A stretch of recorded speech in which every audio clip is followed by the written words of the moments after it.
10 ની સા આપજો ને ઓ ભાઈ મોહનભાઈ નું ઘર નથી, એનું ડાળિયું છે. બોલો ને શું કામ હતું? છોકરો જોવા આવ્યા હતા. હરિયાને જોવા આવ્યા હતા.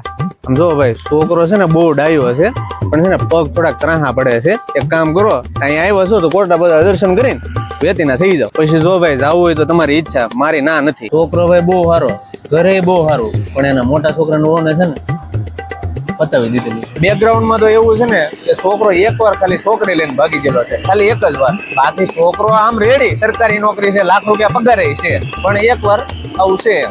મારું મોઢું હું કામ ખોલાવો? બસ બસ બસ. છોકરો પીવે છે કે ખાય છે બધા ગામને ખબર જ છે બાપા. કેટલો 1 લાખ? છોકરાનો પગાર 1 લાખ? હવે કાંઈ વાતું સાંભળો નહીં. મુદલ 20,000 હોય તો હોય. ભાઈ થોડુંક તકલીફ જેવું તો છે. છોકરાનો બાપ છે ને જે તે સમયે છે ને રોમિયો હતો. એવું લાગે તમને તો ગામની તમે ડોહીને પૂછી જુઓ.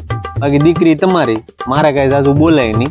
પછી તમારી ઈચ્છા. હું એટલા વાતમાં સમજી જાવ તો સારું છે. એમ એ બધું જવા જો, હું તમને સારો મુરત બતાવું. શેઠે મામાને પગે લાગ, પગે લાગ, પગે. સારું જા, ચાલે તે જા મામા હાટું. તો કેમ લાગ્યું તમને? જોવા પણ છે ને કઈ છે જ નહીં. વિચાર હોય ને તો કાલે ફોન કરો તમે.